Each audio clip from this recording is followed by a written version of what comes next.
Tunaamini ujuzi wetu. Pengine umekuwa hapa zaidi ya miaka 20. Kwa hivyo mchungaji Khalid akikuja na amekuwa Kenya miaka 3, utasema huyu ataniambia nini? Kuna kitu ambacho kimekuzuia kama wahubiri wa Kenya. Basi imekuwa hali ya kuhukumu. Sasa ingine tunajifanya kama Mafarisayo na Masadukayo. Wakati ukisoma Mathayo 3:9, utaona wakati Yohana anahubiria kuhusu toba, wanamwambia sisi tuna Abrahamu baba yetu. Kwa hivyo kulingana na wao, basi njia yao ya Mungu ni kupitia Abrahamu. Kwa hivyo nia zao basi imefungwa kwa Abrahamu, kupitia kwa Abrahamu ambao tutaenda mbinguni. Kwa hivyo pia hiyo ni kama wengine wetu tunaamini ni kwa sababu ni hiyo umefunga kwa kichwa, ni kwa sababu ya msalaba kubwa unatembea nayo, basi pia ni kwa sababu yale mavazi unavaa ambapo utaenda mbinguni. Na basi ndio Yohana akawaambia ya kwamba hakika ukiamini ni Abrahamu tu, wewe atambua ya kwamba Mungu anaweza inua mawe. Mungu anaweza kumwabudu.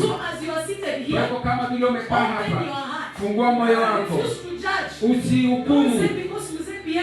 Usiseme ule mzee wako pale ambaye amevaa kofia na wewe una kofia. Wewe unaamini wewe ni mtakatifu, na kwamba wewe ni mtakatifu, wewe ndio unaenda mbinguni. Sisi tusiwe kama Farisayo na Masadukayo. Sisi tu wana wa Mungu, watumishi wa Mungu. Hata kama tunasoma, kuna kitu ndani yetu ambayo imefanya ya kwamba huyu rais mdogo, ya kwamba wakati ya kwamba ni watoto wa watu wa Mungu na watumishi wa Mungu.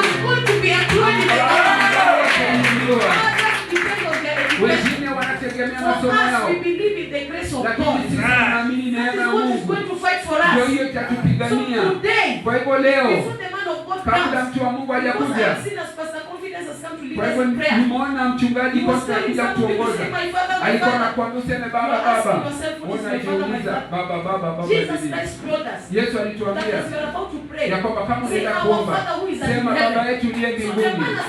Kwa hivyo mtu amekuja na kuambia baba yangu aliye mbinguni, mwingine bado unamtizama. Ni kitu gani natuzuia kama watumishi wa Mungu? Ile hali ya utakatifu na hukumu wengine. Yesu akasema Mathayo 7:1 akasema usihukumu. Wewe usihukumu. Wewe usihukumu ili wewe usihukumiwe. Hiyo hukumu wewe una kiasi chako, kipimo chako. Yes.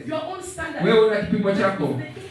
Kama waombi hivi, basi hawa si wa Mungu. Kama waombi wakipigisha miguu, basi hawa si wa Mungu. Kama hawafanyi hivi, hawa si wa Mungu. Ili wewe upokee nabii, lazima toa ujuzi wako. Wewe toa zile vitu unaamini zinakuunganisha na Mungu. Kama mtoto, Yesu akasema namshukuru Mungu ya kwamba haya mambo yamefichika kwa watoto, yamefunuliwa kwa watoto, si wenye hekima.